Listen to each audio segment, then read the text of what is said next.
ठीक है। बिस्मिल्लाहिर्रहमानिर्रहीम। अस्सलाम वालेकुम रहमतुल्लाहि व बरकातुहू। सैयद शारिक वक़ार अपने यूट्यूब चैनल के प्रोग्राम के साथ आज हमारे साथ मौजूद हैं जनाब अब्दुल क़य्यूम कुंडी साहब। अब्दुल क़य्यूम कुंडी साहब Pakistan USA chamber of commerce के फॉर्मर प्रेसिडेंट हैं। इसके अलावा आप जो हैं नई इस्लामी जमहूरिया बनाने के लिए जो है एक पार्टी भी तश्कील दे रहे हैं और आप पीटीआई के साबका रुकन भी रहे हैं। और आज हम इनसे कुछ जो करंट इश्यूज हैं उनके हवाले से बात करेंगे। और कुंडी साहब का बहुत शुक्रिया कि कुंडी साहब इस वक्त यूएसए में तशरीफ रखते हैं और उन्होंने हमारे लिए वहां से टाइम निकाला। Sir very warm welcome to you. Thank you Shariq. ठीक है सर, पहला सवाल तो सर आपसे ये है कि पीटीआई की 2 साल कारकर्दगी को कहाँ देखते हैं? जो दावे, जो वादे, क्या नजर आ रहा है? अब आप समझते हैं कि ये वाकई कोई अचीवमेंट हुआ है या जिस तरह से अब जो आवाम का रिएक्शन है, मेरे से आम आदमी तो रो रहा है, क्या कहेंगे आप? बात यह है कि अगर किसी भी हुकूमत की कारकर्दगी देखनी हो तो उसका कंपैरिजन इससे किया जाता है कि इलेक्शन से पहले वो क्या वादे कर रहे थे और इलेक्शन के बाद जब उन्होंने हुकूमत बनाई तो उन्होंने उन वादों पे कितना डिलीवर किया। ठीक है, अब खान साहब क्या वादे देख रहे हैं जो उन्होंने किए थे इलेक्शन से पहले। एक तो उनका वादा ये था कि वो एक काबिल, ईमानदार और ऐसी टीम लेकर आएंगे जो डिलीवर करेगी अवाम को, लेकिन उनके पास वो टीम नजर नहीं आ रही। दूसरा, खान साहब ने ये कहा था कि उनके पास प्लान्स मौजूद हैं इस मुल्क की जो किस्मत को बदलने के लिए। ऐसा लगता है कि कोई प्लान नहीं है उनके पास, सिवाय ये कि वो मार्केटिंग अच्छी करते हैं अपनी सोशल मीडिया पे। तीसरा, उन्होंने ये कहा था कि वो दुनिया में पाकिस्तान की इज्जत करवाएंगे और किसी से भीख नहीं मांगेंगे, कशकोल लेकर नहीं जाएंगे। हर जगह वो कशकोल लेके फिर रहे हैं और 2 साल में कर्जा 14,600 अरब बढ़ गया है। जो 70 साल में 29,000 अरब था, सिर्फ 2 साल में 14,600 में उन्होंने पहुंचा दिया है। तीसरा, उन्होंने कहा था कि वो गरीब का और तनख्वाहदार तबके का ख्याल करेंगे और हर एक से टैक्स लेंगे। 2 साल में उन्होंने जितनी एमएसटी स्कीम्स हैं वो अमीरों को दी हैं और गरीबों पर उन्होंने महंगाई का बोझ लादा है। तो एक भी वादा जो खान साहब ने इलेक्शन में किया था उसे उन्होंने पूरा नहीं किया। अब उसके बाद जाहिर है हुकूमत के लोग तो यही कहेंगे कि वो बड़े कामयाब हैं, लेकिन अवाम की राय ये है कि उनकी कमर टूट चुकी है और वो बिल्कुल इस वक्त परेशान हालत में है। सर एक बात भी मैं ये जरूर पूछना चाहूंगा एक आम शहरी की हैसियत से कि 2 साल इन्होंने कर लिया, अब ये कहते हैं कि हमें मुद्दत पूरी करनी जाए, तो आप कहाँ देखते हैं पाकिस्तान 5 साल के बाद अगर ये गवर्नमेंट जो है अपना टाइम पूरा कर लेती है तो कहाँ खड़ा होगा पाकिस्तान? असल में एक चीज ये है कि पहले लोग ये कहते थे कि हम तरक्की इसलिए नहीं कर पाते इसलिए कि हर 10 साल के बाद मार्शल लॉ लग जाता है पाकिस्तान में। ठीक है, और लोग ये कहते थे कि अगर बार बार इलेक्शन होंगे तो पाकिस्तान के हालात बदल जाएंगे, पाकिस्तान में अच्छी गवर्नेंस आ जाएगी, पाकिस्तान में अच्छी लीडरशिप आ जाएगी और हमारे मसाइल हल होने शुरू हो जाएंगे। लेकिन अब ये सामने आ रहा है कि पिछले 20 साल में 4 इलेक्शन हो चुके हैं। 2008 का इलेक्शन, 2002 का इलेक्शन, 2008 का इलेक्शन, 2013 का और 2018 का इलेक्शन। तो 4 इलेक्शन हो चुके हैं और हुकूमतें पुरअमन तरीके से बदली हैं, लेकिन उसके बावजूद हालात ठीक नहीं हो रहे बल्कि मजीद खराब हो रहे हैं। इसका मतलब यह है कि जो जमहूरियत है वो डिलीवर नहीं कर पा रही। तो अगर जमहूरियत डिलीवर नहीं कर पा रही तो उसकी वजूहात क्या है? उसकी बुनियादी वजह यह है कि गैर जमहूरी आमरीत पसंद पार्टियां इस मुल्क में जमहूरियत की लंबरदार बनी हुई है और वो ये समझती है कि वो मसाइल का हल कर सकती है, लेकिन उनके पास सलाहियत ही नहीं है। आप ये देखिए, किसी एक पार्टी का भी पॉलिसी प्लानिंग यूनिट नहीं है, किसी एक पार्टी में भी। किसी एक पार्टी में भी मेरिट की बुनियाद पर टिकट नहीं दिए जाते। पीएमएलएन में नवाज शरीफ साहब फैसला करते हैं, पीपल्स पार्टी में जरदारी साहब फैसला करते हैं, पीटीआई में इमरान खान फैसला करते हैं, जेयूआईएफ में मौलाना फैसला करते हैं, एएनपी में असफंदियार वली फैसला करते हैं। ये 5 आदमी फैसला करते हैं कि किसको टिकट देना है, किसको टिकट नहीं देना। तो जो गैर जमहूरी पार्टियां हैं जिनके अंदर जमहूरियत नहीं है, वो कैसे एक मुल्क में जमहूरी निजाम को अच्छी तरह चला सकती है या आवाम के मसाइल हल कर सकती है? अब जरूरत इस बात की है कि जमहूरी पार्टी आए जो अवाम को अपने साथ लेके चले, एक सही मायनों में जमहूरियत आए और अवाम के लिए फैसले हों। अब तक जो नजर आ रहा है 20 साल में, वो ये नजर आ रहा है कि जो भी फैसले होते हैं वो माफियाज के हक में होते हैं। और अभी आपने देखा कि जो चीनी माफिया को सब्सिडी दी गई 25 अरब रुपए की, उसमें कुछ मुस्लिम लीग नून ने दी थी और कुछ पीटीआई ने दी थी। तो क्या फर्क है इन दोनों में? कोई फर्क नहीं है। ये पार्टियां इस मुल्क के मसाइल हल नहीं कर सकती। मैं इस नतीजे में पहुंचा हूं और मेरे साथ बहुत सारे लोग हैं जो इससे इत्तेफाक करते हैं। और अब जरूरत यह है कि अवाम को एक सियासी प्लेटफॉर्म पे मुत्तहिद किया जाए और एक हकीकी जमहूरियत कायम की जाए। अच्छा सर, एक चीज जैसे जो हम लोग जैसे ये पाकिस्तान में मिलकर जो हमें रिपोर्टें मिल रही होती हैं कि जी मूडीज बड़ा खुश है, आईएमएफ बड़ा खुश है, वेस्टर्न वर्ल्ड जो है वो इस हुकूमत की परफॉर्मेंस से बहुत खुश है। आप वेस्ट में बैठे हैं, अमेरिका में बैठे हैं, तो ये क्या जो बाहर जो ये रिपोर्ट्स हैं, मतलब यहाँ जो इंटरनल हालात हम लोग फेस कर रहे हैं कि डॉलर जो 170 पे पहुंच गया है, महंगाई अपने अरूज पे है, तो कौन लोग हैं जो वेस्टर्न वर्ल्ड जो है वो इस हुकूमत की किन कामों से खुश है? देखिए ना, ये जो मूडीज है, एसएनपी है, डाउ जोन्स है, ये जब रिपोर्टें लिखते हैं, ये किसके लिए लिखते हैं रिपोर्टें? ये रिपोर्टें लिखते हैं म्यूचुअल फंड्स के लिए। ठीक है। अब आपको पता है अमेरिका में 5,000 के करीब म्यूचुअल फंड रजिस्टर्ड हैं। 3 से 5,000 म्यूचुअल फंड्स हैं जिनकी मुख्तलिफ फील्ड्स है। बहुत सारे ऐसे फंड है जो इमर्जिंग मार्केट में इन्वेस्ट करते हैं। तो ये मूडीज वगैरह जो रिपोर्ट लिखते हैं वो उन फंड मैनेजर्स के लिए लिखते हैं, उनके मफाद के लिए लिखते हैं, उनको इंटरेस्ट दिलाने के लिए लिखते हैं। ठीक है। असल रिपोर्ट अवाम के लिए है, अवाम की तरफ से होनी चाहिए। आप रोड पर निकल जाएं और अब आप अवाम से पूछें कि क्या ये हुकूमत अच्छा काम कर रही है, क्या ये हुकूमत माशी खुशहाली की तरफ हमें ले जा रही है, क्या ये हुकूमत हमारे समाजी मसाइल को हल कर रही है, तो जवाब आपके सामने आएगा कि नहीं। इसलिए कि चीनी की कीमत 55 से बढ़कर 100 रुपए हो गई और हुकूमत के वजीर कहते हैं कि चीनी महंगी हो गई तो बहुत अच्छी बात है, इसलिए कि जो गन्ने का काश्तकार है उसको फायदा होगा, काश्तकार बेचारा अभी तक वैसे ही गरीब है। दूसरा वजीर कहता है कि भाई गीजर मत चलाएं, बर्तन में पानी गर्म करें। तीसरा वजीर कहता है कि 2 रोटी मत खाएं, 1 रोटी खाएं। यानी कि ये चाहते हैं कि गरीब बेचारा भूखा मर जाए और ये अपना काम ना करें। पिछले 2 साल में इस हुकूमत ने तकरीबन 1,000 अरब रुपए का फायदा दिया है मुख्तलिफ माफियाज को, और ये माफियाज का लफ्ज भी खान साहब ने दिया है। मैं उन्हें माफियाज नहीं कहता, वो बिजनेस इंटरेस्ट है, लेकिन इन माफियाज को जो नाम खान साहब ने दिया है, 1,000 अरब रुपए का फायदा ये दे चुके हैं। ये 1,000 अरब अवाम के मफाद में भी लग सकते थे, मगर नहीं, ये हुकूमत फैसले सिर्फ उन्हीं तबकों के लिए कर रही है जिनके मफादात उनसे जुड़े हुए हैं। सही। अच्छा सर, खान साहब एक बहुत बीइंग ए प्रोफेशनल, ये अक्सर लोग इस बात पे सवाल करते हैं कि खान साहब एक बहुत बड़े नारे के साथ आए थे कि मैं 1 करोड़ नौकरियां डिलीवर करूंगा।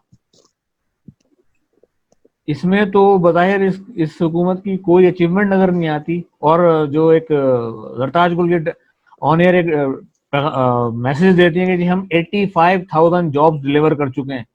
तो 85 और 1 करोड़ नौकरी में, 85,000 और 1 करोड़ नौकरी में बहुत बड़ा फर्क है। क्या कहेंगे आप? मैं तो ये कहता हूँ भाई, अगर 85,000 नौकरियां दी है तो भी बड़ी खुशी की बात है कि कुछ नौकरियां तो दी हैं, लेकिन अगर 2 लाख नौकरियां खत्म हो जाए और 85,000 नौकरियां दी जाए तो फिर भी 1,15,000 नौकरियां गई। मकसद मेरा कहने का ये है कि नौकरियां कैसे पैदा होंगी। सवाल तो ये उठता है ना कि अगर कोई ये कहे कि हम 1 करोड़ नौकरियां देंगे तो वो नौकरियां कैसे पैदा होंगी, कहां से पैदा होंगी? वो नौकरियां पैदा होंगी इन्वेस्टमेंट से, वो नौकरियां पैदा होंगी इंडस्ट्रियलाइजेशन से, वो नौकरियां पैदा होंगी एक्सपोर्ट ग्रोथ से, वो नौकरियां पैदा होंगी डोमेस्टिक जो है ना वो बाइंग पावर को बढ़ाने से। लेकिन इन तमाम चीजों पे इस हुकूमत ने कुछ नहीं किया। कौन सी नई इंडस्ट्री लगी है पाकिस्तान में, आप बताएं? कोई नहीं लगी। बल्कि जो इंडस्ट्रियां लगी हुई है उनकी प्रोडक्शन कम हुई है। ठीक है ना, कोई नई इंडस्ट्री नहीं लगी, कोई नया इन्वेस्टमेंट नहीं आया, कोई नई कंपनियां कायम नहीं हुई, तो नौकरियां कैसे पैदा होंगी? इस हुकूमत में सलाहियत ही नहीं है। ये रेंटियर इकोनॉमी पे चल रहे हैं और ये रेंटियर इकोनॉमी ही को समझते हैं, इसलिए जो भी उन्होंने टीम बनाई है अपनी, वो सारे उन लोगों पर मुश्तमिल है जो रेंटियर इकोनॉमी के एक्सपर्ट हैं। तो जो लोग इस तरह की एक्सपर्टीज रखते होंगे उनसे आप क्या उम्मीद करते हैं? और कॉन्फ्लिक्ट ऑफ इंटरेस्ट अपनी जगह है। जो आदमी खुद मकरूज हो 80 करोड़ रुपए का गैस चार्जेस में, उसी को आपने एनर्जी का एडवाइजर लगा दिया। जो आदमी खुद बिड कर रहा हो एक डैम के प्रोजेक्ट पे, उसी को आपने कॉमर्स का मिनिस्टर बना दिया, एडवाइजर बना दिया। तो इन सबके तो इतने कॉन्फ्लिक्ट ऑफ इंटरेस्ट हैं जो काबीना में बैठे हैं कि ये अपने लिए फैसले करते, अवाम के लिए फैसले करने का टाइम ही नहीं है इनके पास, ना सलाहियत है इनके पास, ना नीयत है इनकी। अब तो मुझे ये भी लगता है। सर अच्छा, ये माशाल्लाह जो अभी आपने एक बड़ी जबरदस्त क्लैरिफिकेशन की मूडीज के उसके हवाले से कि भाई वो म्यूचुअल फंड या स्टॉक मार्केट को ही देखते हैं, और हमारे यहाँ जो जो हमारे जो टीवी के एंकर्स हैं वो जैसे ही जो इस मूडीज की कोई रैंकिंग आ गई और या स्टॉक मार्केट जो है वो नफ्सियाती हद क्रॉस कर गया और उस पर बहुत बड़े नारे लगा देंगे यार जैसे पाकिस्तान में बड़ा इंकलाब आ गया, तो आप कहाँ देख रहे हैं कि इंडस्ट्रीज तो नई लग नहीं रही है, पुरानी ठप पड़ी हुई है, तो हमारे पास कोई रिवाइवल का प्लान तो होना चाहिए। हमारे पास इंफ्रास्ट्रक्चर खड़ा है, यहाँ पे हजारों ऐसी इंडस्ट्री मौजूद हैं जैसे 10-10 हजार लोग फारिग किए गए। मैं फाइबर की आपको बता देता हूँ कि मैं कायम करके आया वहां पे, और फाइबर का वो प्लांट जो 2.5 लाख टन सालाना की प्रोडक्शन देता था वो बंद हो गया ड्यू टू सम रीजन। तो हम क्या उनके लिए, हम बैंकों को भी तो कर्जे इनके वापस कर रहे हैं ना, आईएमएफ को भी कर्जा वापस करने के लिए दोबारा कर्जा लेते हैं, तो क्या हम कोई पॉलिसी नहीं ऐसी अडॉप्ट कर सकते हैं कि भाई इन्हीं को दोबारा रीशेड्यूल कर दिया जाए, इनके पुराने कर्जे रीशेड्यूल कर दें ताकि ये जो इंडस्ट्रीज हैं ये रिवाइव हो जाए और लोगों को रोजगार मिले। क्या कहेंगे सर आप इस पे? बात यह है कि देखो हर चीज इंटरलिंक्ड है। जब कोई मुल्क तरक्की करता है तो हर चीज उसमें इंटरलिंक्ड होती है। सियासत, economy, social development, human development, ये सब इंटरलिंक्ड है। Even foreign policy and security policy, ये सब इंटरलिंक्ड है आपस में। जब किसी मुल्क में कैओस होता है, इंतशार होता है, तो उस मुल्क में फिर इक्तिसादी तरक्की नहीं हो सकती। अब आप अपने मुल्क का जायजा लें। आपके मुल्क में पॉलिटिकल इंस्टेबिलिटी है, ओके, आपके मुल्क में पार्लियामान एम्पावर्ड नहीं है, आपके मुल्क में जो रेगुलेटरी बॉडीज हैं, पैमरा हो गया, नैपरा हो गया, ओगरा हो गया, ये जितने भी हैं, ये जितने भी नाम मैं आपको ले रहा हूं उसमें 10 और ऐड कर दे, एससीसीपी है, ये जब अपना काम नहीं करेंगे, जब ये रिकॉर्ड टेम्परिंग, अभी एक रिपोर्ट आई कि एससीसी में रिकॉर्ड टेम्परिंग हुई, तो कौन इन्वेस्टर होगा जो आप पे एतमाद करेगा? जिस मुल्क में केओस होगा, जिस मुल्क में इदारे काम नहीं कर रहे होंगे, जिस मुल्क में कोई सिस्टम नहीं होगा या फेल्ड सिस्टम होगा, उस मुल्क में लोग दिलचस्पी नहीं लेंगे। अब आप मुझे बताएं, मैंने पिछले दिनों एक ट्वीट की कि रूस का सदर, अमेरिका का सदर, जापान का वजीर आजम, ब्राजील का सदर, आपका अल्लाह भला करे फ्रांस का सदर, यूके का प्राइम मिनिस्टर, जर्मनी का चांसलर, ये कभी पाकिस्तान नहीं आए। आपको याद है आखिरी दफा कब आए थे पाकिस्तान? 20, 25, 30 साल हुआ कि ये लोग पाकिस्तान नहीं आ रहे। क्यों नहीं आ रहे? इसलिए नहीं आ रहे कि उनको दिलचस्पी नहीं है आप में। उनको इसमें तो दिलचस्पी है कि आपके लोग उनके मुल्क में पैसा लगाएं। यूएई को इसमें दिलचस्पी है कि 8 अरब डॉलर पाकिस्तानी उनके मुल्क में लगाएं। लंदन में ये दिलचस्पी है उन्हें कि लोग वहां के प्रॉपर्टियां खरीदें। अमेरिका को ये दिलचस्पी है कि आपके लोग, जैसे आसिम बाजवा का भी अपना हमारे वहां आके फ्रेंचाइज बनाए, ठीक है, लेकिन ये खुद नहीं आते आपके मुल्क में, ये अपना पैसा आपके मुल्क में नहीं लगाते।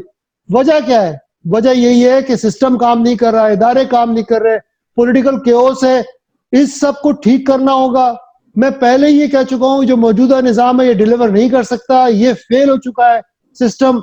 अब एक कौमी सियासी मुज़ाकरात होने चाहिए जहां बैठ के इसको, सिस्टम को ठीक करने की बात हो और फिर सब मिलके उसको इंप्लीमेंट करें। ये मुश्किल काम है लेकिन इम्पॉसिबल नहीं है। दूसरे मुल्कों ने किया, हम भी कर सकते हैं। सर अगर मौजूदा हुकूमत या मौजूदा निज़ाम जो है वो फेलियर की तरफ जा रहा है, तो फिर आप क्या सोल्यूशन क्या देखते हैं कि अभी जो पिछली 2 हुकूमत थी, पीएमएल नून हो गया या पीपीपी हो गया, तो इनके ऊपर भी बड़े बड़े चार्जेस आ गए, डिलीवर तो बहुत सी जगहों पर उन्होंने भी नहीं किया। तो आप किसी नई कुव्वत को देख रहे हैं या आप समझते हैं कि वापस इन लोगों को आना चाहिए? देखिए, इन लोगों से तो लोग मायूस हो चुके हैं। पीपल्स पार्टी, पीटीआई, पीएमएलएन से लोग मुकम्मल मायूस हो चुके हैं। उन्हें कोई उम्मीद नहीं है। आप इसी को देख लेना। क्या आपका हमारे इलेक्शन में टर्नआउट क्या है? हमारे इलेक्शन में एक्चुअल टर्नआउट है अबाउट 30 से 35%। जो पार्लियामान बन रही है वो 10 से 13% वोटों पे बन रही है पार्लियामान। क्यों? कि लोग दिलचस्पी छोड़ चुके हैं इन पार्टियों में। वो वोट ही देने नहीं चाहते कि यार इन पार्टियों को वोट देना भी बेकार है, वक्त का ज़िया है। और दो मसाइल है हमारे यहाँ। एक तो मसला ये है कि हमारी पार्टियां गैर जमहूरी हैं, इंस्टीट्यूशंस नहीं है, उनमें कैपेबिलिटी नहीं है, उनमें डेप्थ नहीं है कि वो मसाइल को हल कर सकें। दूसरा हमारा मसला ये है कि हमारा सिस्टम भी फॉल्टी है। तो दोनों तरफ से मार खा रहे हैं भाई। या तो ये होता है ना कि सिस्टम अच्छा होता है, जैसे आप अमेरिका की मिसाल लें। अमेरिका का सिस्टम अच्छा है लेकिन ट्रंप एक बुरा सदर साबित हो रहा है अभी, तो सिस्टम सस्टेन कर रहा है, सिस्टम उसको फाइट बैक कर रहा है, राइट। लेकिन पाकिस्तान में मसला ये है कि पाकिस्तान में सिस्टम भी खराब है और पार्टियां भी खराब है। इसलिए मैं ये कह रहा हूं कि अब हमें एक नया प्लेटफॉर्म बनाना पड़ेगा, उस पर अवाम को इकट्ठा करना पड़ेगा, फिर हमें एक डायलॉग टेबल लगानी पड़ेगी, उस डायलॉग टेबल पे सबको बिठाना पड़ेगा। और मैं ये भी बार बार कह रहा हूं कि माजी में जो डायलॉग टेबल इन लोगों ने लगाई, पीएमएलएन ने, पीपल्स पार्टी ने, उसमें ये अपने आपस में कॉम्प्रोमाइज करते रहे, अवाम को कुछ नहीं दिया। इसलिए मैं ये भी डिमांड कर रहा हूं कि जो कौमी सियासी मुज़ाकरात की टेबल लगेगी उस पर हमारा होना जरूरी है, इसलिए कि अगर हम नहीं होंगे तो ये फिर आपस में कॉम्प्रोमाइज करके और अवाम को कुछ नहीं देंगे। अगर हम मेज पर मौजूद होंगे इंशाल्लाह तो हम कोशिश करेंगे कि अवाम की आवाज वहां मौजूद हो और अवाम के मफाद का तहफ़्फ़ुज़ हो। सर अच्छा, अब ये सर करंट जो ये ऑल पार्टीज कॉन्फ्रेंस हुई और सारी हिज़्ब इख्तिलाफ की जमातें इकट्ठा हो गई, तो इस चीज को, और जो ये एहतसाबी अमल चल रहा है, तो ये जो करंट पीटीआई है तो आई एहतसाब के हवाले से आई थी और इसी नारे से आई थी कि वो एहतसाब करेगी, एहतसाब करेगी। और 2 साल में तो बस बातें ही हो रही हैं कि कभी नैब का कोई चक्कर है, फिर कोई निकल जाता है, फिर कोई निकलता है। तो आप क्या समझते हैं कि ये जो चीज है इसको ये प्रोलॉन्ग करके लोगों को इसी तरफ लगा के रखा हुआ, ये सही है? अगर है तो टेक सम एक्शन, अदरवाइज को रैप अप करें ताकि आप किसी डेवलपमेंट के काम की तरफ नहीं जाए। ये हर्डल नहीं पे क्रिएट कर रहा पीटीआई के लिए? ये आपने 2-3 सवाल कर दिए एक सवाल में एक्चुअली। तो पहली बात तो ये है कि एहतसाब का अमल, ठीक है, अगर जिसे आप एहतसाब कहते हैं, पहली बात तो ये कि एहतसाब का यानी प्रोसिक्यूशन जो है, कोई करप्शन, अगर मैं करप्शन करता हूं या आप करप्शन करते हैं तो जो हमारे मुल्क के इदारे हैं, एफआईए है, आईबी है, पुलिस है, उनके अंदर ये सलाहियत होनी चाहिए कि वो उसको पकड़े, उसकी फाइल तैयार करें और फिर उस बंदे को प्रोसिक्यूशन में ले जाए, उसको सजा दिलवाए। ठीक है, ये नहीं होना चाहिए कि खान साहब आए, उनकी अपनी काबीना में सारे करप्ट बैठे हुए, सारे करप्ट खान ने जमा कर लिए अपने अपने इर्द गिर्द, जिनको वो माफिया कह रहे हैं वो खुद जमा कर लिए उन्हें अपने इर्द गिर्द, उनको वो बचा रहे हैं, उनको प्रोटेक्ट कर रहे हैं। जिनके नाम आए हैं कि वो शुगर सब्सिडी में इन्वॉल्व थे, उन्होंने प्रोटेक्ट किया हुआ उन्हें। जिनका नाम दवाइयों की कीमत बढ़ाने में आया, उनको खान ने प्रोटेक्ट किया हुआ है। लेकिन जो उनके मुखालिफ है उन्हें वो दबा रहे हैं, तो उनका पॉलिटिकल हथियार है ये। खान साहब एहतसाब को पॉलिटिकल हथियार के तौर पे इस्तेमाल कर रहे हैं और उसके जरिए वो अपने मुखालिफिन को दबाना चाहते हैं, उनको रोकना चाहते हैं, उसके अलावा कोई मकसद नहीं है। अगर करप्शन का उन्होंने इख्तिताम करना था तो सबसे पहले अपनी काबीना से शुरू करते वो और उन्हें सजा दिलवाते जो उनके काबीना में करप्ट लोग हैं। दूसरी बात ये कि मैं 7-8 साल से ये कह रहा हूं कि नैब का इदारा करप्शन को बढ़ा रहा है, कम नहीं कर रहा। नैब का इदारा सियासी इंजीनियरिंग का टूल है, इस इदारे को खत्म होना चाहिए, उसकी जगह हमें कोई ऑल्टरनेट सोल्यूशन पैदा करना चाहिए जो करप्शन का खात्मा करे। नैब से करप्शन खत्म नहीं होगी। तीसरा ये कि ये जो उन्होंने नारा लगाया है करप्शन, ठीक है भाई, इदारे अपना काम करें और करप्ट को पकड़े, लेकिन जो काबीना है, जो वजीर आजम है, वो तो कुछ काम करे ना। खान साहब 11 बजे उठते हैं, मैं आपको यकीन से बता रहा हूँ 11 बजे उठते हैं। अगर आपको यकीन ना हो तो आप इन्वेस्टिगेट करें इस्लामाबाद में। खान साहब 11 बजे दफ्तर आते हैं, 1-1.5 घंटा वो गपशप लगाते हैं अपने दोस्तों के साथ, उसके बाद वो कुछ काम शुरू करते हैं और 4-5-6 बजे काम फारिग करके निकल जाते हैं। फिर बस उनकी बैठकें होती है चाय के ऊपर, वो बैठकें कोई काम नहीं है, वो बैठकें वक्त का जिया है। इसलिए नजर आ रहा है आपको कि कोई काम नहीं हो रहा, मुल्क में इंतशार है, मुल्क में अफरा तफरी है। तो ये नाअहल लोग हैं, मैं तो नाअहल कहता हूं इन्हें, इसलिए 2 साल इन्हें मिले कि ये डिलीवर करते, लेकिन कुछ डिलीवर नहीं कर सकी है, मुकम्मल तौर पर नाकाम हो गए। अच्छा सर, अकाउंटेबिलिटी प्रोसेस के हवाले से अगर कुछ बात करें आपने, thanks for the wonderful clarification. अभी कल एक इंटरव्यू चला है पीएम साहब का, जिसके ऊपर उन्होंने किसी जो अस्करियत के एक लीडर हैं उनके ऊपर कुछ चार्जेस आए, तो उन्होंने कहा जी मैंने फरोग नसीम साहब को उनका सारा हिसाब किताब दिया और फरोग नसीम साहब उनके साथ बैठे और बड़े रिस्पेक्टेबल पर्सनैलिटी, उन्होंने सब चेक किया, उन्होंने कहा जी एवरीथिंग इज ओके। तो मैं, आप एक बड़े सीनियर पॉलिटिशियन हैं, ये पूछना चाहूंगा कि I am an account professional, कि एक लॉयर जिसके पास अकाउंटिंग की बेसिक नॉलेज नहीं है कि क्या डेबिट होता है, क्या क्रेडिट होता है, what is money trail, how can he justify कि एवरीथिंग इज ओके? आपके ख्याल से क्या इन लोगों के दरमियान किसी अच्छे प्रोफेशनल अकाउंटेंट को नहीं बिठाना चाहिए? मैं आपको यही तो कह रहा हूँ कि खान साहब प्रोटेक्ट करते हैं करप्शन को। मैं आपको भी पिछले सवाल में मैंने यही तो कहा आपसे कि जो खान साहब के हिमायती हैं, जो खान साहब के सपोर्टर हैं, उसमें बहुत सारे करप्ट लोग हैं। खान साहब उनको प्रोटेक्ट करते हैं, मेक श्योर करते हैं उनके खिलाफ कोई एक्शन ना हो। खान साहब कभी जिंदगी में करप्शन खत्म नहीं कर सकते। मैं हमेशा ये सवाल करता हूं अपने पीटीआई के दोस्तों से कि वो दावे करते हैं कि खान साहब बड़े सादिक और अमीन है। मैं उनसे पूछता हूँ भाई, एक शरीफ आदमी करप्ट लोगों की काबीना कैसे बना सकता है? कोई जवाब नहीं है उनके पास। अगर आप एक शरीफ आदमी है तो क्या आप तस्वुर कर सकते हैं कि आप किसी माफिया की महफिल में बैठे, या वो लोग जो करप्शन करते हैं उनकी सारी महफिल उन्होंने उन लोगों की लगाई हुई है, और खुद कहते हैं, इन्हीं के खान साहब ये कहते हैं कि मेरा जो भी कुंबा है उसमें मैं वाहिद ईमानदार हूं, बाकी सब करप्ट है। खुद कहते हैं वो, इनके खुद जो उनकी जो बयानियां है उसमें वो ये कहते हैं कि मैं वाहिद अच्छा हूं, बाकी सब करप्ट है, तो चूंकि मैं अच्छा हूं तो बस कबूल करो इसको। ये कैसे चलेगा यार? ये नहीं चल सकता। अवाम इतनी बेवकूफ नहीं है, अवाम सब समझती है। सही। एक आते हैं सर, एक स्टेटमेंट आया कुछ दिन पहले कि हमारे मुल्क, हमारी एक अदालत आलिया की तरफ से कि जो हमारे मुल्क का निज़ाम देखें कितना ख़राब है, कि उन्होंने नोटिस लिया कि एक साहब जो हैं वो सबको धोखा देके लंदन चले गए। तो ये मुल्क का निज़ाम जो है अगर गौर किया जाए तो मतलब अदलिया ही जो है उनको रास्ता दे रही हैं। तो वो जो एफिडेविट वगैरह जो 50 रुपए के स्टैंप पेपर पर सब कुछ हुआ हो, तो वो तो अदलिया की तरफ से हुआ, चाहे वो लाहौर हाई कोर्ट ले लो। देखो ना नाइंसाफी, देखो नाइंसाफी क्या कहेंगे? देखो नाइंसाफी, देखो इस्लाम का जो बुनियादी मैसेज है, यानी कि खान साहब ये कहते हैं कि मैं इस्लामी फलाही रियासत बनाऊंगा। इस्लाम का बुनियादी मैसेज है justice, that is the main. आप कुरान शरीफ को पढ़े तो खुदा ने ये नहीं कहा कि कोई आप गलत काम करेगा तो बच जाएगा, नहीं, सजा मिलेगी, राइट। तो इंसाफ का बुनियादी निजाम जस्टिस है, बुनियादी मैसेज जस्टिस है, राइट।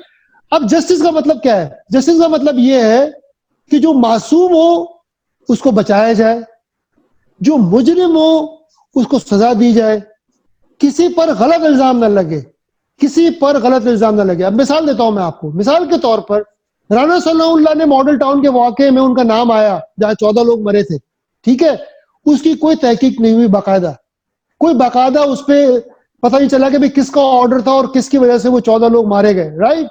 लेकिन राना सनाउल्लाह को उस वाकये में प्रोसिक्यूट करने के बजाय राना सनाउल्लाह पे उन्होंने इल्जाम लगाया कि 15 किलो हेरोइन मिली, जो पता चला कि अभी तक साबित नहीं हुआ, कोई वीडियो नहीं आई, कोई एविडेंस नहीं आई, यानी कि झूठा इल्जाम। तो झूठे इल्जाम जो लगते हैं ना, वो भी नाइंसाफी है। किसी भी बंदे को सजा देनी हो तो उसको उसके जुर्म की सजा दो, किसी ऐसे चीज जुर्म की सजा ना दो जो उसने ना किया हो। तो हमें इस मुल्क में इंसाफी निजाम, इंसाफ कायम करने की जरूरत है, और जब इंसाफ कायम होगा तो ही हमारे मसाइल हल होंगे। तो इंसाफ का कायम बहुत जरूरी है। सही है। अच्छा, बैक टू कराची, जरा कराची की तरफ आते हैं। कराची का जो मसला है वो तो नासूरी बनता चला जा रहा है, ठीक है ना। 4 साल तक मेयर साहब कहते रहे मेरे पास इख्तियार नहीं है, इख्तियार नहीं। अभी एक 1100 अरब का पैकेज आया है, तो कराची के लिए देयर इज समथिंग सीरियसनेस, ये कुछ होगा या बस टाइम पास हो रहा है? कुछ नहीं है। मैंने उसी वक्त ये बात कही थी कि एक खान साहब आएंगे, एक कमेटी बनाएंगे, एक बहुत बड़ा पैकेज देंगे जो हवाई पैकेज होगा, ठीक है, और तालियां बजवा के चले जाएंगे।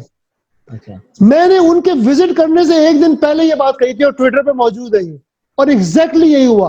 खान साहब आए, उन्होंने एक कमेटी बनाई, उन्होंने 1200 अरब का पैकेज दिया और वो चले गए। कहां है वो कमेटी? कहां है उसकी एग्जीक्यूशन? कितनी मीटिंग हुई है उस कमेटी की? कौन से प्रोजेक्ट को वो एग्जीक्यूट कर रहे हैं? कब डिलीवरी होगी? कुछ नहीं पता। इनमें सलाहियत नहीं है। शारिक, इस बात को आप ज़हन नशीं कर लें कि ना पीपल्स पार्टी में सही है सलाहियत डिलीवरी की, ना पीटीआई में है, ना मुस्लिम लीग में है। मुस्लिम लीग का मसला यह है कि वो बड़े बड़े प्रोजेक्ट ले आते हैं और करते हैं, अच्छी बात है कि करते हैं, लेकिन वो फिल्टर डाउन नहीं होता।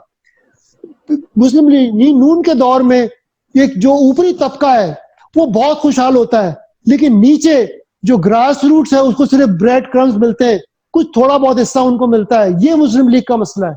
मुस्लिम लीग हमेशा जो अमीर तरीन तबका है पाकिस्तान का उसके लिए काम करती है। तो ये तीनों पार्टियां नाकाम हो चुकी हैं, ये डिलीवर नहीं कर सकती।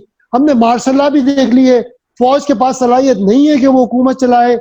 जरूरत इस बात की है कि कौमी मुज़ाकरात हो जिसमें एक नए सिस्टम की ढांचा तैयार किया जाए और फिर उसे इम्प्लीमेंट किया जाए। उसके अलावा हमारे पास कोई रास्ता नहीं है। सर, आपने भी खुल के पीएम साहब के मुतालिक बहुत कुछ कहा।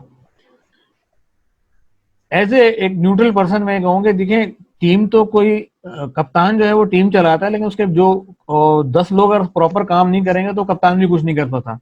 तो आप क्या समझते हैं कि जो बाकी जो 10 लोग हैं वो उनको चेंज करके फिर वो दोबारा कुछ बेहतरी नहीं कर सकते, अगर एज ही हैज जस्ट एक विल है उनकी कि जी पाकिस्तान के लिए कुछ करना चाहते हैं, तो और अगर ये देखा भी जाए तो खान शायद साहब खान ना कोई साहब में जाती बिजनेस सलाहियत तो नहीं चला है। नहीं रही, ये बात तो बड़ी फेयर है। खान साहब में सलाहियत ही नहीं है कि टैलेंट को आइडेंटिफाई करें। अच्छा। सिफर सिफर सलाहियत है खान साहब की।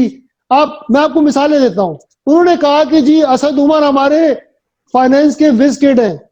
हमारे असद उमर साहब जो है उनके पास सारा फार्मूला मौजूद है कि फाइनेंस कैसे ठीक होगी। सिफर 6 महीने नहीं चल सके, उनको फारिग करना पड़ा। ठीक है, मैं ये भी कहता हूँ कि प्लानिंग में भी फेल है। वो जो प्लानिंग मिनिस्ट्री उनको दी गई है ना, वो भी उसमें भी फेल है। असद उमर की सही जगह थी, उनको बीओआई का चेयरमैन बनाते और उनसे कहते कि जाओ इन्वेस्टमेंट लेके आओ। वो एंग्रो के लिए भी बड़ी इन्वेस्टमेंट लाए थे, एंग्रो के लिए भी बड़े प्रोजेक्ट लाए थे। उनको बीओआई का चेयरमैन बनाते तो वो बहुत सारे इन्वेस्टर को ला सकते थे। लेकिन चूंकि असद उमर तो प्राइम मिनिस्टर बनना चाहते हैं, इसलिए उनको बीओआई का चेयरमैन बनना कबूल नहीं है, और वही उनकी सलाहियत है, वही उनका लेवल है। इसी तरह शाह महमूद है, बिल्कुल फेल्ड फॉरेन मिनिस्टर है, फ्लॉप, फेल। शाह महमूद की जगह थी कि उसको इंटीरियर मिनिस्टर बनाते। वो इंटीरियर मिनिस्टर में बहुत कामयाब रहता है, इसलिए शाह महमूद साहब सियासत करते हैं, सियासत को समझते हैं, पंजाब की सियासत को समझते हैं, पंजाब की सियासत को समझते हैं, सिंध की सियासत को समझते हैं। शाह महमूद को उनको इंटीरियर मिनिस्टर बनाना चाहिए था, उन्होंने नहीं बनाया। तो ये खान साहब में सलाहियत ही नहीं है कि वो अच्छी टीम लेके आए, टैलेंट को पहचाने। दूसरा एक और मसला भी है खान साहब का, खान साहब में एक खौफ बहुत है, इनसिक्योरिटी बहुत है खान साहब में। खान साहब को हर वक्त ये फिक्र होती है कि कोई टैलेंटेड आदमी आ गया तो फारिग कर देगा उन्हें। इस खौफ की वजह से भी वो टैलेंटेड लोगों को नहीं लाना चाहते अपनी टीम में, और वो 2 नंबरी टीम उन्होंने मिलाई हुई है। और बस हुकूमत का हाल आपने देख लिया कि, और अवाम की जो कंडीशन है वो आपके सामने है। तो मगर एक चीज देखें ना, हमारा जो इलेक्टोरल प्रोसेस है वो उसमें यही चेहरे घूमते फिरते रहते हैं। वो कभी इस पार्टी में चले गए, कभी इस पार्टी में चले गए। इनकी भी काबीना देख लें, basically mix and mixture of PPP and PML Noon. वही बंदे हैं जो रिशफल हो रहे हैं। तो अगर ये हमारे यहाँ जो इलेक्टोरल प्रोसेस है, जो हमारे तकरीबन 90% लोग तो बेचारे सीधे साधे मासूम से लोग हैं जिनके वोट की बुनियाद पे फैसला हो जाता है। तो अगर दोबारा इलेक्शन होंगे तो फिर वही लोग आ जाएंगे, फेस ऑफ ही होगा। मैंने आपको यही कहा ना कि हमारे एक फेल्ड सिस्टम है, ये सिस्टम बदलना पड़ेगा। ये सिस्टम बदले बगैर हमारे पास चारा नहीं है। आप वही बात कर रहे हैं। अब मैं तो पहले ही कह चुका हूं आपको कि ये जो सिस्टम है ये 200 खानदान कंट्रोल करते हैं। 200 खानदान है जो इस पूरे सिस्टम को कंट्रोल करते हैं। बाप, बेटा, बहू, भाई, साला, भतीजा, मामा, चाचा, ये सारे मिलके सिस्टम को चला रहे हैं, 200 खानदान। ठीक है ना? इसको जब तक आप नहीं बदलेंगे उस वक्त तक हमारे मसाइल हल नहीं होंगे। तो सिस्टम को बदलना बहुत जरूरी है। मौजूदा सिस्टम नहीं चल सकता, ये अपनी आखिर को पहुंच चुका है, एंड है इस सिस्टम का। तो sir how can we reinject the system? क्या कहेंगे, क्या तो विजन है आपका? उसी लिए तो कह रहा हूँ ना कि कौमी सियासी मुज़ाकरात होंगे जहां सब एक टेबल पे पहुंचेंगे। हमारे पास प्रपोजल्स हैं, हम लेके जाएंगे। दूसरी पार्टियों में भी अच्छे लोग हैं। देखिए, एक ये भी गलत तस्वर है हमारे मुल्क में कि हर पार्टी में अच्छे लोग नहीं है। ऐसा नहीं है। पीपल्स पार्टी में बहुत सारे अच्छे लोग मौजूद हैं, मुस्लिम लीग नून में बहुत सारे अच्छे लोग मौजूद हैं, एएनपी में अच्छे लोग मौजूद हैं। उन अच्छे लोगों को मौका मिलना चाहिए कि वो अपने आइडियाज को इम्प्लीमेंट कर पाए, उनके लिए उस सिस्टम में वो इनपुट दे पाए। तो हमें जो कौमी सियासी मुज़ाकरात है उसकी टेबल पे उन सबको इकट्ठा करना होगा, सारे आइडियाज को जमा करके सिस्टम को रिफॉर्म करना होगा, और फिर सबको ऐड करना होगा कि उसको इम्प्लीमेंट करें। उसके अलावा कोई रास्ता नहीं है। देखो, बाहर से कोई नहीं आएगा, बाहर से कोई आके हमारा सिस्टम ठीक नहीं करेगा। जो बाहर से आएगा वो अपने लिए आएगा, वो इस मुल्क को कंट्रोल करने के लिए आएगा, वो अवाम के लिए नहीं आएगा। हमें खुद अपने सिस्टम को ठीक करना है, हमें खुद उसकी बागडोर संभालनी है। तो उसके लिए कौमी सियासी मुज़ाकरात ही हल है, उसके अलावा कोई हल नहीं है हमारे पास। अच्छा, एक क्वेश्चन की तरफ आते हैं। आप खुद भी माशाल्लाह वेस्ट में बैठे हैं। जो ये डुअल नेशंस पे बात चली थी कि जी हाँ, डुअल नेशंस जो हैं वो उनको आना नहीं चाहिए, असेंबली के मेंबर नहीं बन सके, वो इलेक्शन में नहीं आ सकते। और खुद खान साहब जो हैं वो अपनी गवर्नमेंट में आने से पहले इस बात के बहुत ज्यादा मुखालिफ थे कि भाई डुअल नेशनल जो है उसकी इंटीग्रिटी पे बात आती है। फिर बाद में उसके सपोर्टर बन गए। और अगर आप देखें, जो लोग वेस्ट से आते हैं, जाहिर है वो मॉडर्न टेक्नोलॉजी समझ के आते हैं, और हमारे यहाँ आज भी बहुत सारे आउटडेटेड फंक्शन है। तो आप क्या कहते हैं कि dual nationals can create change in this country? असल में ये भी एक, मेरा ऐसी पोजीशन ये है कि मैं तो इस पे मेरे कुछ दोस्त नाराज भी हो जाते हैं। मैं डुअल नेशनल की पार्लियामेंट में जाने के खिलाफ हूँ, नहीं जाना चाहिए ड्यूल नेशनल को, ठीक है। उसका मतलब ये नहीं है कि हमें एतबार नहीं है ड्यूल नेशनल पे, उसका मतलब ये है कि जिस मुल्क में सिस्टम कमजोर होता है, जिस मुल्क में सिस्टम में फ्लॉज होते हैं, जिसमें सिस्टम में लूप होल्स होते हैं, तो वहां इस बात का अंदेशा होता है कि बैरूनी कुव्वतें अपने पसंद के लोगों को वहां दाखिल करेंगे पार्लियामेंट में, ठीक है। इसलिए ये जरूरी है कि ड्यूल नेशनल को रोका जाए फिलहाल, लेकिन ड्यूल नेशनल की आवाज होनी चाहिए। उसके लिए मैंने सोल्यूशन ये दिया था, एक प्रपोजल ये था मेरा कि कुछ कंट्रीज ऐसी हैं जिन्होंने कुछ खास नशिस्तें मखसूस की हैं ड्यूल नेशनल के लिए। जैसे मिसाल के तौर पे अल्जीरिया है, अल्जीरिया ने अपने फ्रांस में रहने वाले जो बाशिंदे हैं उनके लिए एक सीट रखी है, वो उसका वोट डालते हैं, वहां से नुमाइंदा मुंतखब करके भेजते हैं। इसी तरह उनके कुछ लोग कनाडा में रहते हैं, उसके लिए उन्होंने एक सीट रखी है। तो इस तरह की 2-3 सीटें उन्होंने रखी हैं जिसपे जो ओवरसीज पॉपुलेशन है वो वोट डालती है और अपना नुमाइंदा भेजती है पार्लियामेंट में। ऐसा सिस्टम पाकिस्तान को करना चाहिए, क्योंकि देखो मिडिल ईस्ट में हमारे तकरीबन 30 लाख पाकिस्तानी रहते हैं, यूरोप में हमारे पाकिस्तानी रहते हैं, अमेरिका कनाडा में रहते हैं। तो हम भी 3 सीटें क्रिएट कर सकते हैं जहां मिडिल ईस्ट, यूरोप और अमेरिका के लोग वोट डाल के अपना नुमाइंदा भेजे और वो आके उनको रिप्रेजेंट करें। लेकिन ड्यूल नेशनल का पार्लियामेंट में आना और पार्लियामेंट का हिस्सा बनना, इसके मैं खिलाफ। ऐसे थोड़ा सा ये कोटा सिस्टम के हवाले से अगर आप इस पे थोड़ी सी गाइडलाइन दें कि जैसे अभी ये सिंध के अंदर कोटा सिस्टम खोल दिया गया दोबारा, और ये बहुत बड़ा इस पे एक वो ले दे मचना शुरू हो गई है कि पहली कराची हाइट्स जो है वो बेचारे फ्रस्ट्रेशन का शिकार हैं, सरकारी नौकरियां नहीं आ रही हैं और यहाँ इंडस्ट्रियलाइजेशन नहीं हो रही, अपॉर्चुनिटीज नहीं क्रिएट हो रही। फिर ये कोटा सिस्टम आ रहा है और अभी यहाँ पे जो एड्स वगैरह आते हैं उनमें देख के जो है वो एक एहसास महरूमी जो है वो और बढ़ता चला जा रहा है। Is it a right decision? क्या किया था इन्होंने ये? असल में देखो, हर कंट्री में, सिर्फ पाकिस्तान ही नहीं, हर कंट्री में एक अफर्मेटिव एक्शन प्लान होता है। ये अफर्मेटिव एक्शन प्लान कहलाता है पॉलिटिकल साइंस की लैंग्वेज में, ठीक है। हर मुल्क में है ये, पाकिस्तान वाहिद मुल्क नहीं है। अमेरिका में भी एक अफर्मेटिव एक्शन प्लान है, इंग्लैंड में भी एक अफर्मेटिव एक्शन प्लान है। और अफर्मेटिव प्लान, एक्शन प्लान का मकसद ये होता है कि जो पसमानदा तबका है, जो दबा हुआ तबका है, उसको मौका दिया जाए कि वो ऊपर आ सके और अपना हिस्सा, जायज हिस्सा ले सके, ठीक है। ये मकसद होता है अफर्मेटिव एक्शन का। तो अफर्मेटिव एक्शन प्लान तो होना चाहिए पाकिस्तान में, क्योंकि हमारे यहाँ बहुत सारे तबके दबे हुए हैं। साउथ पंजाब में लोग बहुत दबे हुए हैं, बलूचिस्तान के लोग दबे हुए हैं, फाटा के लोग बहुत दबे हुए हैं, अंदरूनी सिंध में कुछ हिस्से हैं जहाँ लोग बहुत दबे हुए हैं। कराची के लोग भी डिमांड करते हैं कि उनको हुकूमत, सरकारी पोजीशंस पे वो हिस्सा नहीं मिल रहा। तो अफर्मेटिव प्लान, एक्शन प्लान तो होना चाहिए, लेकिन उसे दोबारा रीडिजाइन करने की जरूरत है। एक तो बात ये, दूसरा बात ये है कि जब आप कोई प्लान देते हैं तो उसकी इंप्लीमेंटेशन में ऑनेस्टी होनी चाहिए, उसकी इंप्लीमेंटेशन में इंसाफ होना चाहिए। हमारे यहाँ मसला ये है कि हम अफर्मेटिव एक्शन प्लान बनाते हैं और फिर उसको लोग एक्सप्लॉइट करते हैं, उसमें इंसाफ नहीं है, उसमें मेरिट नहीं है, उसमें कोई सिस्टम नहीं है। तो हमें रीडिजाइन करने की जरूरत है और फिर मेक श्योर करना चाहिए कि उसको इंसाफ के तरीके से और उसूली तौर पर नाफिज किया जाए। अच्छा सर, जरा सा एक आपसे पर्सनलाइज सवाल। आप बहुत पहले पीटीआई छोड़ चुके थे, ये तो 2 साल की कारतगी तो अब खुली है, रीजन 2 साल तो अब सामने ये अच्छा सवाल है और ये काफी लोग करते हैं मुझसे सवाल, और अक्सर जो पीटीआई के नाराज दोस्त हैं वो इल्जाम भी लगाते हैं मुझे टिकट नहीं मिला तो मैंने पार्टी छोड़ दी। बात ये है कि मैं पीटीआई में आया क्यों था, यहां से शुरू करें ना। मैं जब पीटीआई में आया था उस वक्त भी मेरा सवाल ये था कि पीटीआई की स्ट्रेंथ भी खान साहब है, पीटीआई की वीकनेस भी खान साहब है। स्ट्रेंथ इसलिए कि खान साहब की एक पर्सनैलिटी है, करिश्मा है, वेल नोन नेम है, एनर्जी है, ड्राइव है, परसिस्टेंस है। और लाइबिलिटी इसलिए है कि खान साहब किसी की नहीं सुनते, कोई सिस्टम वो नहीं बना पाएंगे, कोई इदारा बना नहीं पाएंगे, किसी को वो काम नहीं करने देंगे। और वही हुआ कि लाइबिलिटी एसेट से ज्यादा बढ़ गई और उसकी वजह से अब परेशानी हो रही है। तो मैंने जब पीटीआई ज्वाइन की तो उसकी बुनियादी वजह ये थी कि मिडिल क्लास का तबका सारा पीटीआई ज्वाइन कर रहा था, तो मैं भी मिडिल क्लास का हिस्सा हूं, मैंने भी पीटीआई ज्वाइन की। 8 साल तक ये इसके सैकड़ों सबूत मौजूद हैं कि मैंने और हमारे जो दूसरा ग्रुप के साथी थे उन्होंने कोशिश की कि पीटीआई को इदारा बनाए, लेकिन पीटीआई इदारा नहीं बन पाई। अगर पीटीआई 2018 का इलेक्शन हार जाती और अपोजिशन में बैठती तो चांस था कि ये इदारा बन पाती, इसलिए कि लोग फिर सवाल करते खान साहब की लीडरशिप पे और फिर ये मौका मिलता कि पार्टी को इदारा बनाया जाता। लेकिन जब वो हुकूमत में आ गई, अब इसको इदारा बनाना बहुत मुश्किल है। मैं तो समझता हूँ पीटीआई अब खत्म ही हो चुकी है। There is no PTI. आप काबीना को देख लेना, कहाँ है पीटीआई? आप सूबाई हुकूमतों को देख लें, कहाँ है पीटीआई? आप पार्टी की तंजीम को देख लें, कहाँ है पीटीआई? कहीं नहीं है। पीटीआई खत्म हो चुकी है। जब ये हुकूमत खत्म होगी, जब भी खत्म होगी, तो पीटीआई का भी वजूद जो है वो तारीख का डस्टबिन का हिस्सा बन जाएगा, अनफॉर्चुनेटली।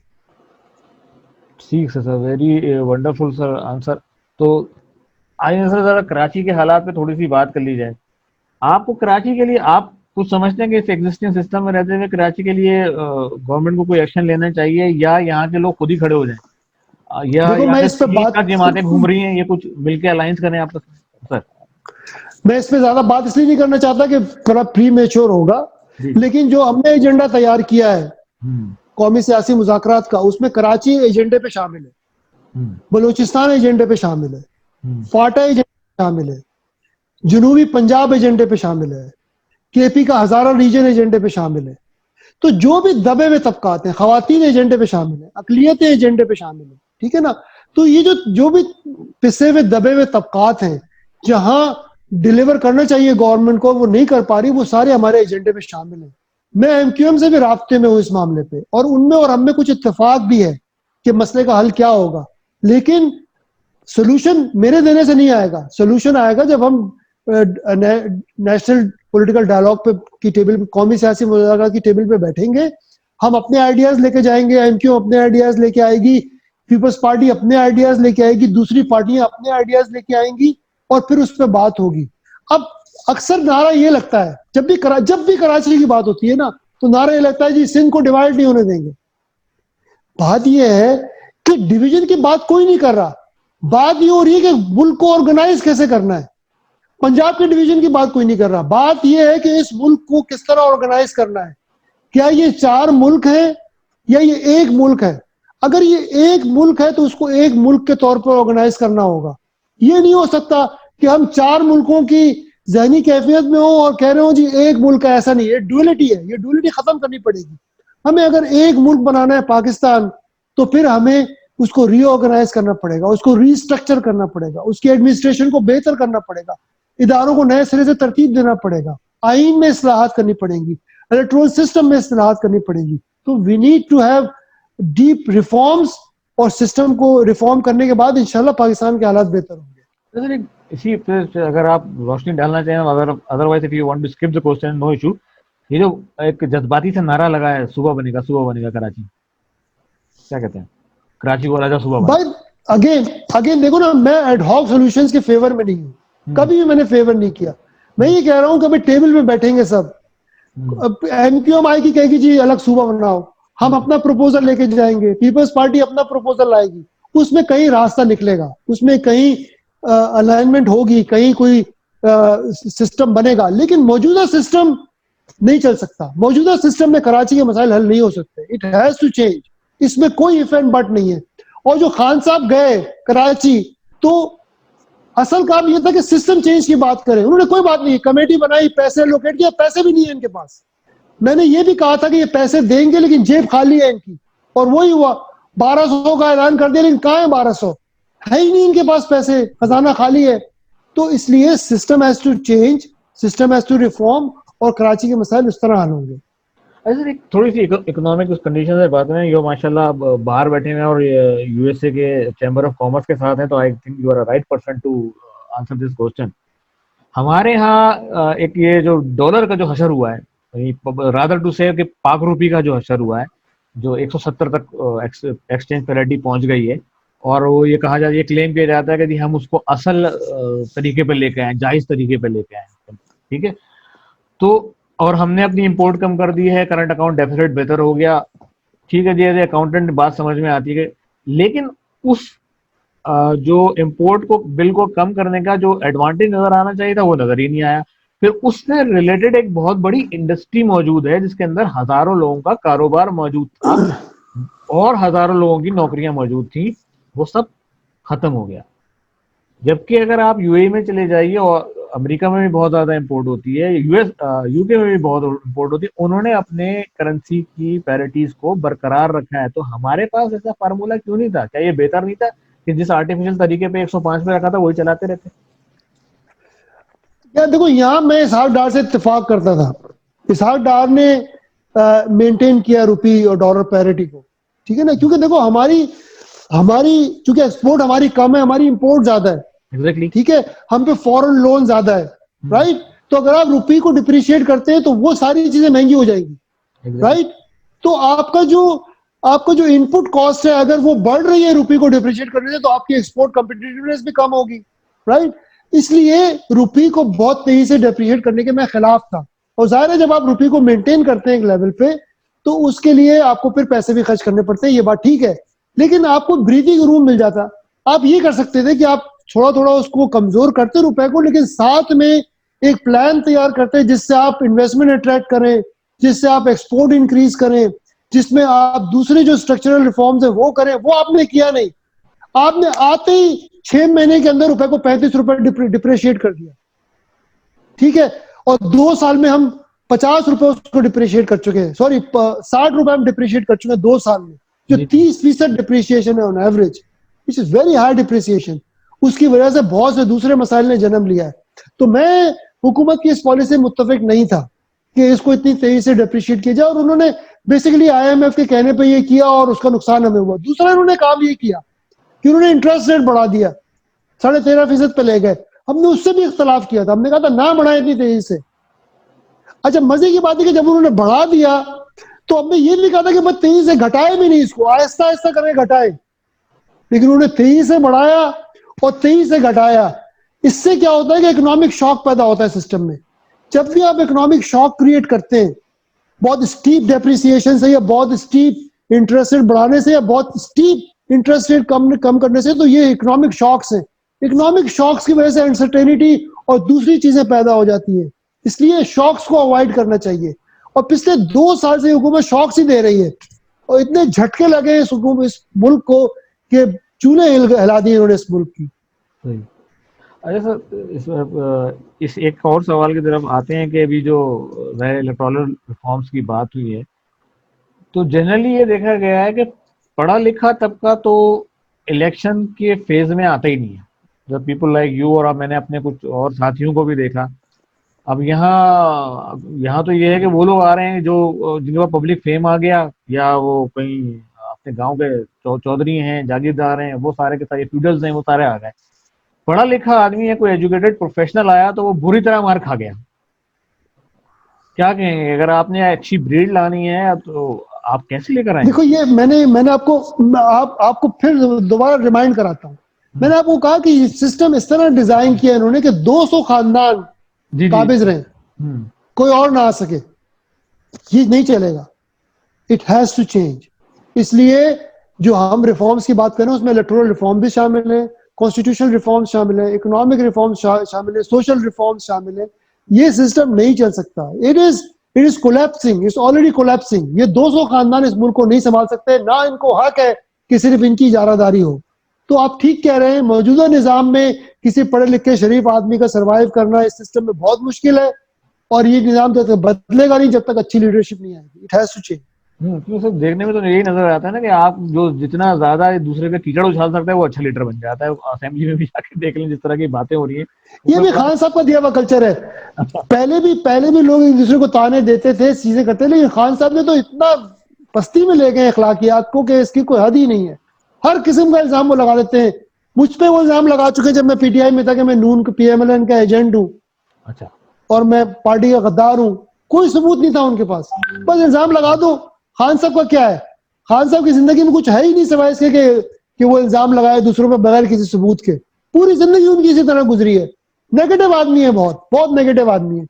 और वो पॉजिटिव हो भी नहीं सकते अभी इस उम्र में आके। 65 साल की उम्र में अब उनका पॉजिटिव होना बहुत मुश्किल है। सर, हमारा ये कोई कौमी कल्चर नहीं है इल्जाम लगाना, क्योंकि अगर आप प्रोफेशनल लाइफ में भी देखो गुस्सा, देखो गुस्सा तो हमारे कौम में है ना, लोगों में गुस्सा है, एंगर है। उस एंगर को आप तो देखो, जब भी एंगर होता है, एजिटेशन आपके अंदर होती है, तो उसको 2 तरीके से आप इस्तेमाल कर सकते हैं। एक तो ये कि हथौड़ा लेके चीजें तोड़ना शुरू कर दें, और एक ये कि खुदाल और हथौड़ी लेके चीजें बनाना शुरू कर दें। खान साहब ने तोड़ने में इस्तेमाल किया है। खान साहब की अब तो पूरी पॉलिटिक्स उठा के देख लें, सिवाय डिस्ट्रक्शन के कुछ नजर नहीं आएगा। उन्होंने तहरीक नाम में सुनामी दिया, सुनामी सिर्फ डिस्ट्रक्शन करती है। आज तक कोई सुनामी दुनिया में नहीं है जिस कुछ तामीर किया हो। हर सुनामी आती है डिस्ट्रक्शन के लिए। खान साहब इस मुल्क के ऊपर एक सुनामी है, उनका सिर्फ ये काम है कि इस मुल्क को कि चूल्हे हिला दें, अवाम के लिए परेशानियां बढ़ा दें, यही कर सकते हैं वो, यही सलाहियत है इनमें। आप मुझे बताएं ना पॉजिटिव बात क्या की है खान साहब ने 2 साल में, एक पॉजिटिव बात बता दें मुझे आप। लफ्जों में कहा है कि इस्लामी फलाही रियासत बनाएंगे, उसके लिए अमल क्या किया? कुछ भी नहीं। साहिवाल का वाकया ले ले, वादा किया कि इंसाफ मिलेगा, नहीं मिला। अभी मोटरवे का वाकया ले ले, आज महीना हो गया बंदा गिरफ्तार ही नहीं हुआ। तो ये नहीं कर सकते यार, इनमें सलाहियत ही नहीं है। हम गलत लोगों से उम्मीद लगाए बैठे। सही सर, इंशाल्लाह उम्मीद है कि अब आइंदा आप जैसे लोग आते हैं तो कोई बेहतरी का रास्ता नजर आते हैं। आखिर इंशाल्लाह। में सर ये कंक्लूडिंग सवाल होगा, क्या देख रहे हैं, कितना अरसा और देख रहे हैं? मैं अगर रिवोल्यूशन आते देखो हुए। सियासत में देखो तारीखें नहीं देनी चाहिए, क्योंकि बड़ा डायनेमिक एनवायरनमेंट होता है। कोई तारीख आप दे दें तो वो गलत निकलती है। लेकिन ये बात वाजे है कि मैं अगेन रिपीट कर रहा हूं, ये सिस्टम नहीं चल सकता। अब 2 बातें हो सकती हैं। जो पीडीएम की तहरीक है, जिसको हम सपोर्ट नहीं करते इसलिए कि सिर्फ ताकत का खेल खेल रही है, अगर ये टकराती है हुकूमत से तो क्या होगा, ये कॉम्प्रोमाइज कर लेंगे और ये सिस्टम टुक टुक करके चलता रहेगा आगे, जिसमें अवाम को कुछ नहीं मिलेगा। जरूरत इस बात की है कि सारे लोग मेज पे बैठे और मुल्क के अंदर रिफॉर्म्स करें, इस मुल्क को एक बेहतर सिमत में लेके जाएं। यही सोल्यूशन है। इलेक्शन खान साहब चले जाएंगे, कोई दूसरा आ जाएगा, इलेक्शन दोबारा हो जाएगा, वो इंजीनियरिंग होगी, इस दफा कोई नया लाडला बन जाएगा, फिर वो आएगा, फिर वो गाने सुनाएगा आपको, ख्वाब दिखाएगा, फिर वो नाकाम होगा। ये चक्कर अब नहीं चल सकता। इसको साइकिल को ब्रेक करना होगा, रिफॉर्म्स करने होंगे और इस मुल्क को आगे बढ़ाना होगा। एक एज ए लेमैन, मैं तो खैर फाइनेंस का स्टूडेंट हूँ। जैसे अभी ये लोग कहते हैं कि जी हमें कर्जा इसलिए लेना पड़ा कि हमें कर्जे उतारने थे, तो भाई इसका तो मतलब है सिर्फ डेबिट क्रेडिट की एंट्री सेट हो रही है, या ये कि उन्होंने महंगे दामों का लिया था, आपने सस्ते मार्कअप रेट पे ले लिया, फिर दोबारा रीपे कर दिया। एक तो बेसिकली तो मार्कअप रीशेड्यूल हो रहा है।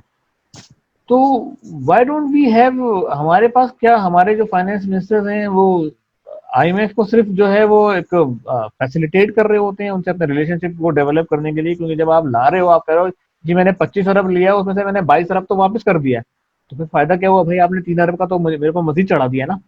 तो हम जैसे बीच में एक जगह एक इकोनॉमिक फोरम पे ये बात चली थी कि जी आप जो है वो पाकिस्तानी पाक करेंसी छाप दीजिए, उससे इन्फ्लेशन पे इतना बड़ा फर्क नहीं आएगा, सर्कुलर डेट बढ़ता है, तो उससे जो है अपनी इकोनॉमी में दोबारा री इंजेक्ट कर दें। क्या इस तरह की कोई चीज मुमकिन है? फलसफा देखें भाई शारिक, जिस वक्त ये हफीज शेख आए थे और बाकर रजा आए थे, उसी वक्त हमने ये कहा था कि ये इन्होंने गिरवी रखवाया है स्टेट बैंक को और मिनिस्ट्री ऑफ फाइनेंस को, उन्होंने गिरवी रखवाया आईएमएफ को। और हमने ये भी कहा था कि पाकिस्तान को छोड़े, आईएमएफ जिस मुल्क में भी गई है, इंग्लैंड को ले लें, इंग्लैंड को भी आईएमएफ ने पैकेज दिया, आपको पता है ये बात? इंग्लैंड को भी पैकेज दिया है, ग्रीस को भी पैकेज दिया है, अर्जेंटीना को भी पैकेज दिया है ग्रीस का तुमने देखा? अफ्रीका का भी कई लोगों को उन्होंने पैकेज दिया है। किसी एक मुल्क में भी ये सॉल्व नहीं कर पाए उस मुल्क के फाइनेंशियल मसाइल। हमें अपने मसाइल खुद सॉल्व करने हैं। जो इकोनॉमिस्ट पाकिस्तान में प्रैक्टिस करते हैं, जो इकोनॉमिस्ट पाकिस्तान में रिसर्च रिपोर्टें लिखते हैं, हमें उनको एंगेज करना चाहिए। और मैं एंगेज हूं। हमारी टीम में कोई 6-7 इकोनॉमिस्ट हैं जो पाकिस्तान में ही प्रैक्टिस करते रहे, पाकिस्तान की पॉलिसियों पर बात करते रहे हैं। उनके साथ हम मुशावरत करते हैं, उनके साथ बात करके हम अपना पॉलिसी स्टेटमेंट जारी करते हैं। तो हमें आजादाना फाइनेंस पॉलिसी बनानी चाहिए, हमें स्टेट बैंक की ऑटोनॉमी को इंश्योर करना चाहिए। तो अगेन ये सिस्टम फेलियर है, सिस्टम खत्म हो चुका है, ये सिस्टम डिलीवर नहीं कर सकता। We need a new system and a new direction. Sir back to the revival of the currency, Pak रुपए की मैं कोई क्वेश्चन आपसे जरूर करूंगा कि जो बात चलने के लिए आपने ग्रीस की बहुत सारी जगहों की एग्जांपल भी दे दी कि आईएमएफ ने क्या क्या किया उनके साथ। जिस तरह से यूरो एक कंसोलिडेटेड जो है यूरोपियन यूनियन ने अपनी एक करेंसी बना ली थी, तो हमारा रुपया तो खत्म ही हो चुका है। तो हमारे पास तो एशियन की सारी कंट्री मौजूद है, इंडिया को छोड़ दीजिए, हम क्या किसी के साथ मिलकर कोई इस तरह एम्पावरमेंट नहीं कर सकते कि अपनी करेंसी को स्टेबल कर दें किसी तरह से? ये हमने बस ये एक लायानी बहस है। मैं आपको इसकी एक मिसाल इस तरह देता हूं कि इस वक्त दुनिया की तीसरी बड़ी इकोनॉमी जो है वो जापान है। जी ठीक है। जापानी येन इस वक्त डॉलर के मुकाबले में शायद 90 या 95 रुपए का, 95 येन का $1 है। ठीक है जी। यानी कि third largest economy of the world is Japan, yes, चौथे पे शायद जर्मनी है, ठीक है ना। उतनी बड़ी इकोनॉमी का जो करेंसी है वो डॉलर मुकाबले में 90-95, क्यों? वो भी तो 2 या 3 हो सकती है। इस तरह यूरो है, वो 1.1 डॉलर का एक यूरो है, इसी तरह ब्रिटिश पाउंड है, राइट, 1 और 2 का मामला चल रहा है। तो जापान में क्यों है 1995? तो ये एक लायानी बहस है। असल चीज ये है कि हमें स्ट्रक्चरल चेंजेस करने की जरूरत है अपनी इकोनॉमी में, ताकि हमारी एक्सपोर्ट्स इंक्रीज हो, हमारी इन्वेस्टमेंट्स बढ़े, हमारी इंडस्ट्रियलाइजेशन हो, हमारी कैपेसिटी टू प्रोड्यूस बढ़े, ठीक है ना, हमारी प्रोडक्टिविटी बढ़े, हमारी एफिशिएंसीज बढ़े, हमारे अंदर जो वेस्टेजेस है, जब लोड शेडिंग होती है तो कारखाना भी बंद हो जाता है। ये नुकसान है। आपके ऊपर दुनिया का एतमाद नहीं है। आप कहते हैं हम ऑर्डर 30 दिन में देंगे, आप उनको 40 दिन में देते हैं, उससे आपका एतमाद कम होता है। तो ये जो स्ट्रक्चरल इश्यूज हैं, अगर हम इसको सॉल्व कर लें तो रुपया भले 160 का ही रहे फिलहाल, हम अपना अगर सिस्टम ठीक कर लें तो आहिस्ता आहिस्ता जो है ना वो एप्रिसिएशन शुरू हो जाएगी रुपए में। सही सर, माशाल्लाह। Thank you very much for this wonderful discussion sir. इंशाल्लाह Thank आपने बड़ा टाइम लिया है और टाइम इज रनिंग आउट। इंशाल्लाह फिर आपके साथ दोबारा इस पे मजीद किसी और हवाले से ठीक है, हाजिर होंगे। और thank you. Thank you very much sir. Sameen, आपने यकीनन एंजॉय किया होगा और हमारे चैनल को देखिएगा, इस प्रोग्राम पे अपना फीडबैक दीजिएगा, अपनी राय का इजहार दिया जाएगा। और थैंक्स अगेन बड़ी साहब कि आपने अपना थैंक यू। कीमती बड़ी जबरदस्त बातें सर बताई।